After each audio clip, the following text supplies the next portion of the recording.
ಮಹಾರಾಷ್ಟ್ರದಲ್ಲಿ ಭಾರೀ ಮಳೆಯಾಗ್ತಾ ಇದ್ದು ಕೃಷ್ಣಯ್ಯ ಅಬ್ಬರ ಹೆಚ್ಚಾಗಿದೆ. ಪರಿಣಾಮ ಕಲಬುರಗಿ ಯಾದಗಿರಿಯಲ್ಲಿ ಪ್ರವಾಹದ ಪರಿಸ್ಥಿತಿ ನಿರ್ಮಾಣವಾಗಿದೆ. ಯಾದಗಿರಿಯಲ್ಲಿ ಮನೆಗಳು ಜಲಾವೃತಗೊಂಡಿದ್ದು ಪ್ರತಿ ಮನೆಗಳ ಬೇಸ್ಮೆಂಟ್ ಜಲಮಯವಾಗಿದೆ. ನಂದೇಪಲ್ಲಿ ಬದ್ದೇಪಲ್ಲಿ ಸೇತುವೆಗಳು ಮುಳುಗಡೆಯಾಗಿದ್ದು ಚಿಂತನಹಳ್ಳಿಯ ಗವಿಸಿದ್ದೇಶ್ವರ ದೇಗುಲ ಮುಳುಗಡೆಯಾಗಿದೆ. ಲಕ್ಷ್ಮೀನಗರದಲ್ಲಿ 25ಕ್ಕೂ ಹೆಚ್ಚು ಅಂಗಡಿಗಳು ಮನೆಗಳಿಗೆ ನೀರು ನುಗ್ಗಿ ಜನ ಪರದಾಡುವಂತಹ ಪರಿಸ್ಥಿತಿ ಕೂಡ ನಿರ್ಮಾಣ ಆಯಿತು. ಕೋನಾಳ ಗ್ರಾಮದಲ್ಲಿ ಪಂಪ್ ಸೆಟ್ಗಳೇ ಕೊಚ್ಚಿ ಹೋಗಿದೆ. ಇನ್ನು ನೆರೆಪೀಡಿತ ಸ್ಥಳಗಳಿಗೆ ಉಸ್ತುವಾರಿ ಸಚಿವ ಶರಣಬಸಪ್ಪ ದರ್ಶನಾಪುರ ಭೇಟಿಯನ್ನು ಕೊಟ್ಟು ಪರಿಶೀಲಿಸಿದರು. ಇನ್ನು ಕಲಬುರಗಿಯಲ್ಲೂ ಕೂಡ ಅಷ್ಟೇ ಪರಿಸ್ಥಿತಿ ಏನು ಭಿನ್ನವಾಗಿಲ್ಲ. ಕಾಗಿನ ನದಿ ಅಪಾಯದ ಮಟ್ಟ ಮೀರಿ ಹರಿತಾ ಇದೆ. ಪರಿಣಾಮ ಮುತ್ತಗ ಜೀವಣಗಿ ಶಹಬಾದ್ ಸಂಪರ್ಕ ಕಲ್ಪಿಸುವಂತಹ ರಸ್ತೆ ಕಡಿತಗೊಂಡಿದೆ. ಸಾವಿರಾರು ಎಕರೆ ಜಮೀನು ಜಲಾವೃತವಾಗಿದ್ದಾವೆ. ಜೊತೆಗೆ ರೈತರು ಬೆಳೆದಂತಹ ತೊಗರಿ, ಕಬ್ಬು, ಹೆಸರು, ಉದ್ದು ಬೆಳೆಗಳು ಕಂಪ್ಲೀಟಾಗಿ ಹಾನಿಯಾಗಿಬಿಟ್ಟಿದೆ. ಇನ್ನು ಬೀದರ್ ಜಿಲ್ಲೆಯಲ್ಲೂ ಅಷ್ಟೇ ಕಳೆದ 2 ದಿನಗಳಿಂದ ನಿರಂತರವಾಗಿ ಮಳೆಯಾಗ್ತಾ ಇದ್ದು 136 ಮನೆಗಳು ಭಾಗಶಃ ನೆಲಸಮವಾಗಿದೆ.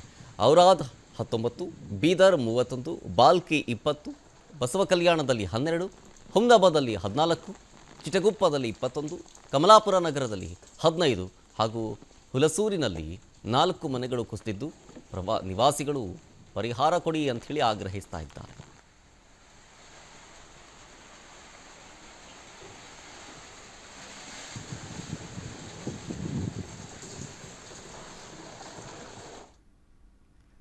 ಬೀದರ್ ಆಯಿತು, ರಾಯಚೂರಲ್ಲೂ ಅಷ್ಟೇ. ರಾಯಚೂರು ಜಿಲ್ಲೆಯಾದ್ಯಂತ ಭಾರೀ ಮಳೆಗೆ ಸರಿಸುಮಾರು 108 ಮನೆಗಳು ಕುಸಿದು ಹೋಗಿವೆ. ಲಿಂಗಸಗೂರಿನಲ್ಲಿ 32 ಮನೆಗಳು, ದೇವದುರ್ಗ ತಾಲೂಕಿನಲ್ಲಿ 9 ಮನೆಗಳು ಹಾಗೂ ರಾಯಚೂರು ತಾಲೂಕಿನ ವಿವಿಧೆಡೆಯಲ್ಲಿ 19 ಮನೆಗಳು ಕುಸಿತಗೊಂಡಿವೆ. ಹೀಗಾಗಿ ನಿವಾಸಿಗಳು ಪರದಾಡ್ತಾ ಇದ್ದಾರೆ.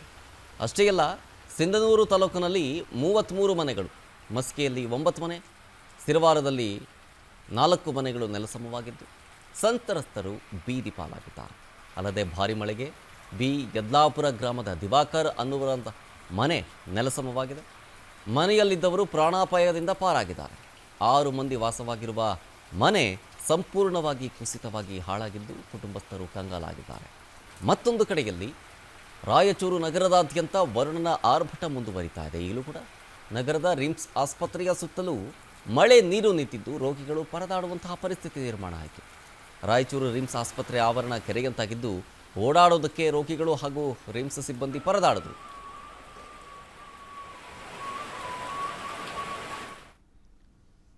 ಇನ್ನು ಕೊಡಗು ಜಿಲ್ಲೆಯಲ್ಲಿ ಭಾರೀ ಮಳೆಯಿಂದಾಗಿ ಅವಾಂತರಗಳ ಸರಮಾಲೆಯ ಸೃಷ್ಟಿಯಾಗಿದೆ. ಇಲ್ಲಿನ ರಾಮನಹಳ್ಳಿಯಲ್ಲಿ ಭಾರೀ ಮಳೆಗೆ ಮನೆ ಕುಸಿದು ಬಿದ್ದಿದೆ. ನೋಡಿ, ಗಮನಿಸ್ತಾ ಇದ್ದೀರಿ. ಕೊಡಗು ಜಿಲ್ಲೆ ಸೋಮವಾರಪೇಟೆ ತಾಲೂಕಿನ ಗ್ರಾಮ ಇದು. ಆದರೆ ಅದೃಷ್ಟವಶಾತ್ ಮನೆಯಲ್ಲಿದ್ದವರೆಲ್ಲರೂ ಕೂಡ ಪಾರಾಗಿದ್ದಾರೆ ಅನ್ನೋದು ಗೊತ್ತಾಗ್ತಾ ಇದೆ. ಈ ಸಂದರ್ಭದಲ್ಲಿ ಮನೆ ಕಳ್ಕೊಂಡು ಸುರೇಶ್ ಕುಟುಂಬ ಕಂಗಾಲಾಗಿದೆ.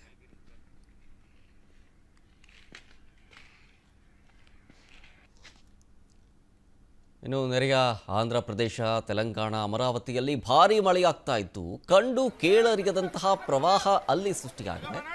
125 ವರ್ಷಗಳ ಬಳಿಕ ಈ ರೀತಿಯಾದಂತಹ ಪ್ರವಾಹ ಅಲ್ಲಿ ಕಾಣೋದಕ್ಕೆ ಸಿಗ್ತಾ ಇರೋದು, ಉಂಟಾಗಿರೋದು. ಈ ಭಾರೀ ಮಳೆಯಿಂದಾಗಿ ನದಿ, ಹಳ್ಳ, ಕೊಳ್ಳಗಳು ಅಪಾಯದ ಮಟ್ಟವನ್ನು ಮೀರಿ ಹರಿತಾ ಇದೆ. ಹಾಗಾಗಿ ಜನಜೀವನ ಅಸ್ತವ್ಯಸ್ತವಾಗಿದೆ. ಪ್ರವಾಹದಲ್ಲಿ ಸಿಲುಕಿರೋರನ್ನು ರಕ್ಷಣೆ ಮಾಡೋದಕ್ಕೆ NDRF ಸಿಬ್ಬಂದಿ ಜೊತೆಗೆ ಪೊಲೀಸ್ ಸಿಬ್ಬಂದಿ ರಕ್ಷಣಾ ಕಾರ್ಯಾಚರಣೆಯಲ್ಲಿ ತೊಡಗಿದ್ದಾರೆ. ಇನ್ನು ತೆಲಂಗಾಣ, ಆಂಧ್ರ ಪ್ರದೇಶಕ್ಕೆ ಜೂನಿಯರ್ NTR ತಲಾ 50 ಲಕ್ಷ ರೂಪಾಯಿಯ ಪರಿಹಾರವನ್ನು ಕೊಟ್ಟಿದ್ದಾರೆ.